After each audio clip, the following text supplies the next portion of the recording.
Hello, my gore hounds. It's so great to see you all back. Now, this is going to be video 2. So this is the body of our first lesson. First lesson being the director's statement and the film synopsis. So remember, we're going to go through this as intro, then body, and then a recap to try to make things easier for you. If you haven't already, please get a pen and paper or however it is that you take notes, your tablet or so forth. Get yourself a tasty beverage, maybe some water if you drink soda or tea, or hey, if you drink beer and you're legal age, please drink responsibly. And I recommend Scarlet Lane. How does it go? There we go. Scarlet Lane supports independent horror, and I support Scarlet Lane. Please drink responsibly and be of legal age. There's a poster for him back there. Anyhow, so we're going to get situated. What makes a good film synopsis? What makes a good director statement? We want to be to the point. So remember, like, who, what, when, where, why, and how. Tell me what's happening. Don't tell me everything, of course, but get me interested. I don't know how many times I've been messaging back and forth with a friend. Hey, you need to watch this. Hey, you need to watch that. Yeah, I took a look, but that sounded kind of dry, boring, lame, whatever the word is that, whatever your vernacular is. Well, then we have to, if you're the film director, if you're the filmmaker, then you've got that much more to work against because your attention-getting device, your film synopsis, your director statement isn't working for you. A couple other things to invest in that are really cheap, if not free, if you use them online. Mine is huge and old school. This is my dictionary. I've had it forever. I've got a zillion dictionaries, but this one is my favorite. Because we have a tendency to use the same words over and over. Words like very and a lot and much. Oh, I really like this movie. It's very scary. Well, that didn't tell me anything about it, does it? So, dictionary. And I have a thesaurus running around here somewhere. It's probably in the other room, but usually. Something else that's handy to pick up if you want a paper copy. Some sort of a style manual. This one is APA. I use it for my academic stuff, but it helps give me tips as far as non-academic things. Booklets like Writing and Speaking for Excellence.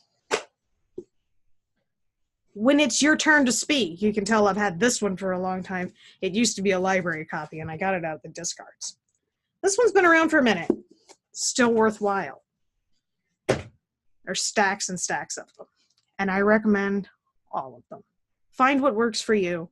Find what speaks to you. I got a film in through Film Freeway here not too long ago. Not too long ago in my world is somewhere between 2 days and 2 years because I don't want to embarrass anyone. The director's statement had the individual best known for. They used that phrase 3, 4, 5 times. So-and-so is best known for this and best known for that. And by the end of it, it just all blurred together. And I have no idea. And the film was kind of cliche. And that was it. So vary your word choice. Clip out those darlings. Something that we learned in film school or reading the film books or however it is that you came to be a horror filmmaker. Just because it sounds good, just because you like it, just because you're really, really happy, super excited about that string of words doesn't mean that we need to keep them. So trim that stuff down. Remember, take a look at your notes. I have shared some notes here. Want to look at the first impression. And then how to get your statement across. What is going to make your film stand out? Whether you're sending it to film festivals, theaters, distributors, sales agents, screening requests, utilize what makes your film different. So say we have a film about Maureen. Maureen is going to be babysitting. It's kind of a standard trope, right? We're going to mix it up a little bit. She knew twins were a handful, but when her sister fell ill and she volunteered to babysit, what? Did she learn something?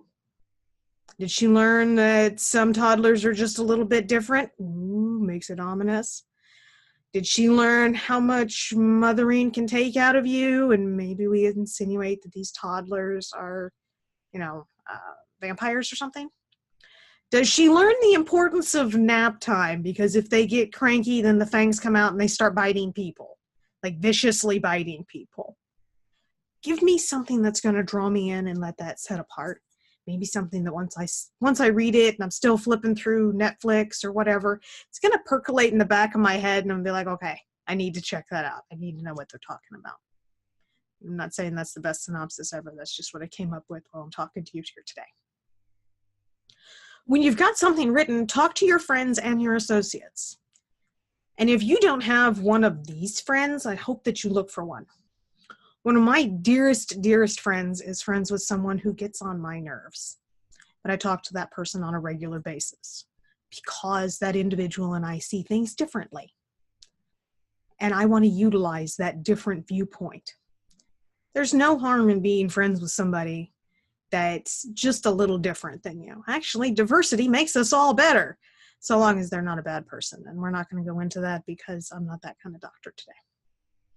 Talk to your friends and associates and ask them, hey, what do you think of this? What's good and what can be improved? What makes you want to watch this film? And what makes you roll your eyes when you read this? That you're like, not another zombie film. Okay. Ask them how to improve. And when they start talking to you, listen. If you're in person, take notes. Even if you're taking notes on your phone, take notes about the specific stuff that they give you. Listen to understand and ask follow-up questions. And if they're going a completely different way than you intended, always thank them. Always. And then you can ask them, hey, I'm curious as to what you're saying here, because I was going a completely different way. You're making this sound like Maureen was a teenager when Maureen is 40 and chose not to have kids. Oh, okay. Not as a way of being like defensive, defiant, no, you don't understand my film. But in order to get more information from your friends and associates that are helping you to trim up that director's statement, trim up that film synopsis. And the more they feel heard, the more they feel like you're listening to understand, the more they're going to talk. And the better you're going to be able to build a rapport so that when you're stuck, you can send them a text message. Maybe it's your 6th film down the line and you're stuck on how you want to describe this, or you're exhausted and you're trying to talk to somebody who might fund your film. You can text your friend, or your friend knows about your 6th film and knows that you're looking for funding, and they just so happen to run into somebody they know that has a bit of money, or someone they know said that they're looking to invest, or that they would just love to see a zombie musical, and you just so happen to be writing a zombie musical, and because they know that you listen to understand and that you care about feedback because you want to be a better person, a better filmmaker, make a better film, then they're going to help to connect you. You know, in our intro, I told you about my darlings, my joys, that I'll stop everything as soon as I possibly can to help them. And then those that are just kind of the bless your pointy little head, well, let my super sweet assistant just let you down easy in a couple of days because I can't handle it right now. Anyway, you get to make that choice of which side you get to be on for all of the people that you network with. And it's much more productive to be on that side where you're pure joy and everybody wants to help you and everybody is rooting for you, versus the other side where everybody is hoping that it works out. From over here, I don't want to get anywhere near that. So, anyway, let's move on. Spell check, thesaurus, dictionary. Be cool. Listen to understand. Utilize your network. And don't overuse your words. Again, take a look at your notes. Make sure that we're all staying together. I also want to help the filmmaker. That is you. independent horror filmmaker, to increase your communication skills, whether it's written, oral, or nonverbal. So I'm going to encourage you, when you've gotten your director's statement and your film synopsis, grab your phone or your camera or whatever's around, head to the mirror or a comfortable place, and practice saying that director's statement and that film synopsis out loud. Record yourself and see how it looks. Become familiar with what you look like when you're speaking. Because when you're smiling, when your eyes are glowing because you're super excited, actually, I hope that's the only reason your eyes are glowing. I hope that you're not too close to a nuclear plant. My dears. Anyway, when you're super stoked, then the people you're talking to will be super stoked. And the more you rehearse that material, even if you have some sort of public speaking anxiety, and I taught public speaking for years and years, the more familiar you are, the less anxiety you're going to have. The easier it is for you to type that material in, or even just save it in a Word document or a note or whatever on your phone, in your email, however. So when a buddy of yours says, hey, I want to tell so-and-so about your film, you can just cut and paste it right in and you've got it. You're sending it on the way. So some happy little tips to help you and to show that the director's statement and the film synopsis is more than just something that you're going to throw up on Film Freeway. You may use it with film festivals, directors, theaters, whatever. These are the interpretations and the impressions that you're going to give to all of your network. Now let's take a look at the director's statement. We've talked about the film synopsis, and we'll probably come back around here in just a moment. But the director's statement. I've seen some that are so good, and they're usually about 5 or 6 sentences long. They don't get into all of the little idiosyncrasies of where the film idea came from. I don't need to know that your grandma had a dream and that's how you got the idea for your film. And I don't need to know all about your grandma. That's information that's probably pretty cool and would work well in an interview, would work well on your film site, on your Facebook page, that sort of thing. But I don't need it this long in your director's statement, or longer. Trust me, I've seen them. Oh. Let's take a look here. Say you just have to mention your grandma. And maybe you do it short and sweet. So when my grandma told me that she had a dream about Freddie and Jason being competing dance dads, I knew I had to make a film about it. So with more pink glitter than you'll find at a drag show, I bring you the Dancing Divas. There you go. You got to mention your grandma. And Freddie and Jason and dance dads and pink glitter and drag queens. I know you're not going to actually have drag queens in that film. Maybe you will, though. That would be really cool. That would make it even better. You've said all kinds of stuff in that bit that makes me wonder about you and your grandma and your film. And I suspect that your grandma probably drinks with her evening meds, and I suspect that your grandma is super, super cool. So when I meet you at the film festival, I'm going to ask you about your grandma. But it's just this big. It's just a nice little blurb that brings me into it. I don't need to know about every paper that you wrote when you were in film school. I'm sure they were fabulous and fantastic. I don't need to know about them. That's not going to make me draw into your film more. Instead, it's going to make me dread your film a little bit, because I'm going to wonder just how long-winded this is going to be.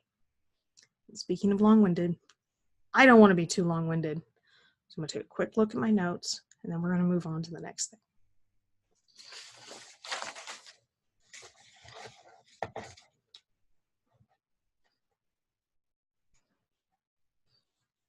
My team just signaled that we have some questions. Let's take a look at some of these questions, because they've come from the test audience, and that means that they've come from people like you. Hey Doc, what if I'm making a cheesy flick? What if I'm making a fan film of Criminally Insane. Ooh, I think Criminally Insane is the one that Mildred did in 1975. And then there was like a follow-up in 1987. It was kind of a Criminally Insane too. Those were awesome. They were super cheesy. And when you get that done, send it to me. I love cheese. I love vegan cheese. I love regular cheese. I love film cheese. Cheese is delicious and wonderful, and I love it. But just because it's cheesy, my friend, does not mean that it needs to be out of focus, poorly acted, or sound like a group of people are yelling in a tunnel during a windstorm.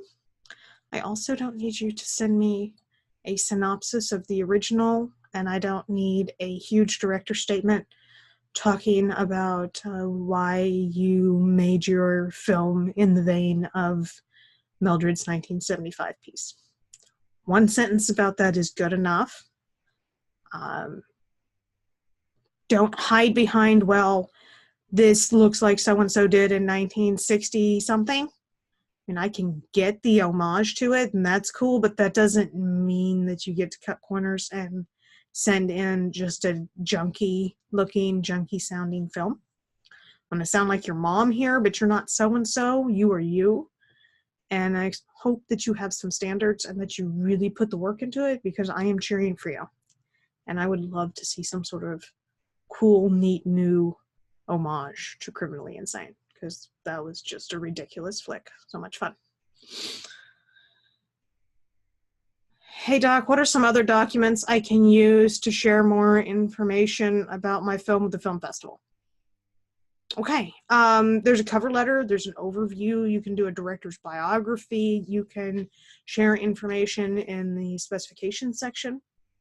You can also include links to like the film website, articles, interviews, that sort of thing. Even if on your website you have your friend who went to journalism school do an interview with you, and then you copy and paste that interview up on your film website, whatever your tech people do, or if you're a tech person, or however. Those are all worthwhile. Send us the links for those. The more we are super excited about your film, and the more time we have, of course, I can't talk for just about everyone. I'm just speaking for myself here. The more time I have and the more excited I am, the more time I'll make for your film. Go ahead and send that stuff. If I love your film, I will search out more information on it. That might be when I'm standing in line at the bank trying not to make eye contact with the person next to me. That might be when I'm searching your film, but I will search more information.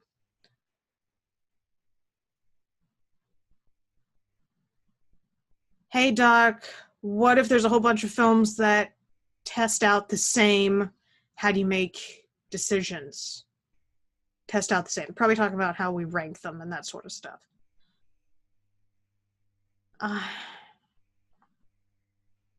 That one's hard to say because I am part of a team with the festival, and so it's not always going to be the same way.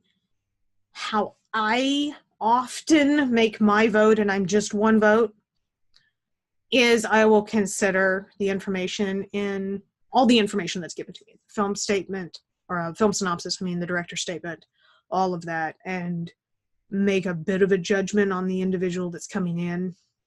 Are they going to be articulate? How interesting would they be?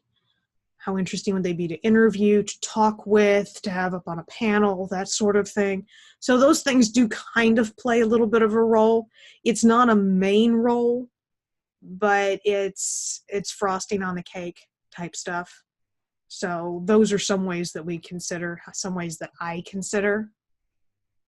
Say, hey, Doc, how can I trim my director's statement and film synopsis to be more useful and reader friendly? Oh, friendly.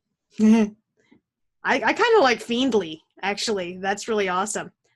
Cutting and trimming basically boils down to killing the darlings and using a varied word choice. So break out the thesaurus, the dictionary, those sort of things, and touch base with your friends, touch base with your team, that sort of stuff to make it zesty, but bite-sized. Your director's statement and your film synopsis should be hors d'oeuvres, should be appetizers, not a main course.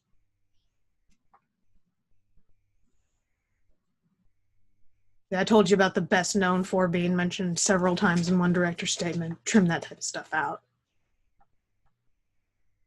Also look at director statements and film synopses for films that you like, for filmmakers that you like, see how they do things. And then think from different points of view.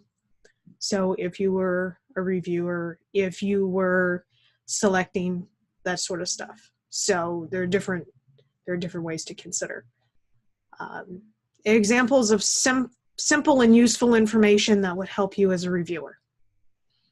Okay, that's a question. All right. If you let me know what I'm getting in the film, contains graphic male and female nudity. Okay, good. I know not to watch that at the gym when I'm on the treadmill. Gross sexual humor and graphic violence. I'm a gore hound. I am. I'm vegetarian, vegan, practically. So I don't want violence in real life. No violence in real life. But in the film, yes, give me all the violence, all the gore, all the blood, tons of it. Let me know that. Strong language and viewer discretion is advised. Those are things that help. Actually, this is horror. I'm going to say viewer discretion is advised. But that's kind of assumed. Maybe you let me know that this is an all ages horror. I've seen a couple of those. Or PG horror. It's kind of goosebumpy or something like that. Let me know that too. Hey, I need something to show. Or we need something to show in the mornings or whatever.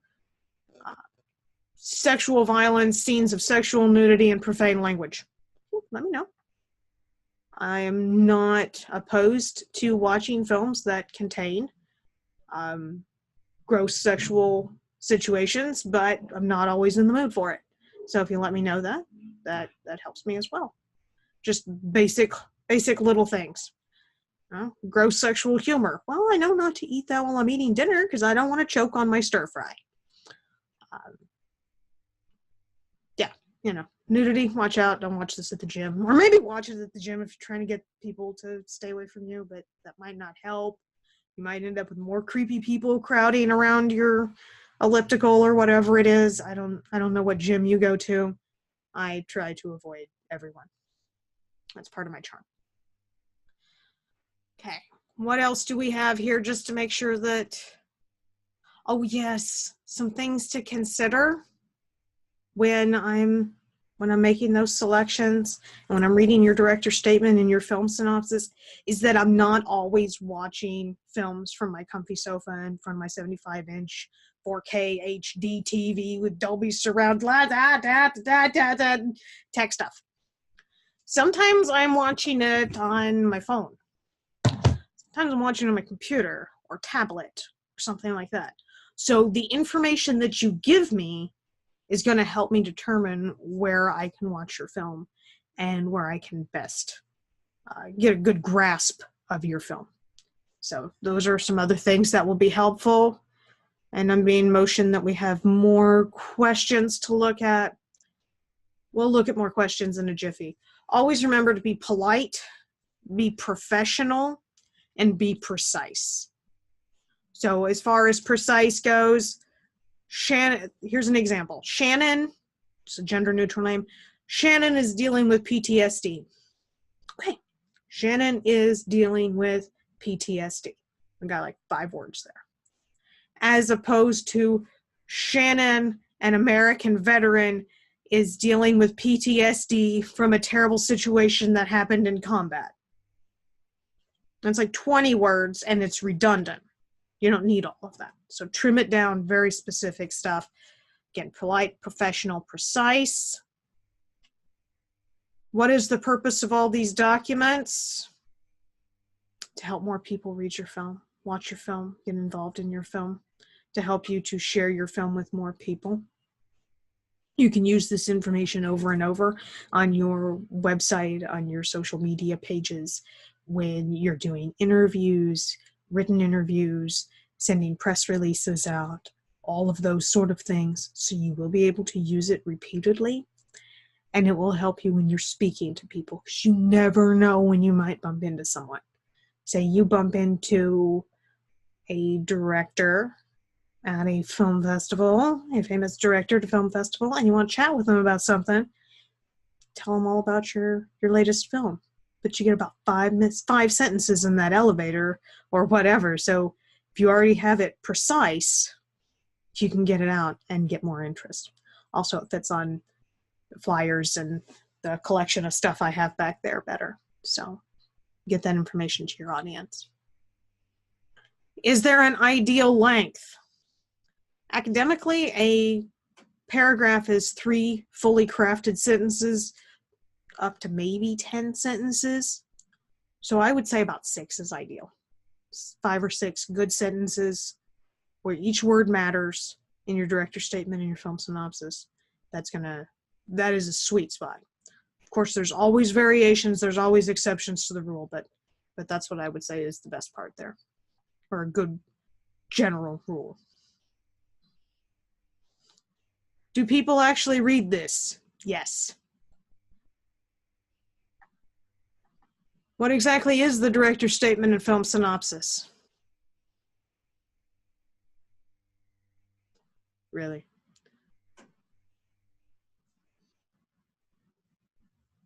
Too long, didn't read, you mean you're not going to read absolutely? No, I don't read absolutely everything.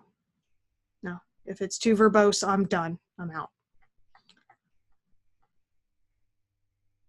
What if I want to be vague and not reveal the plot? You don't have to reveal the plot to be concise and precise with your wording. So if you're too vague, I don't know what you're talking about. And then I wonder if your film is going to be meandering around all over the wilderness, and I don't have time to meander with you most of the time. So precision doesn't mean spoilers. Just so you know, I love spoilers and look for them on my own.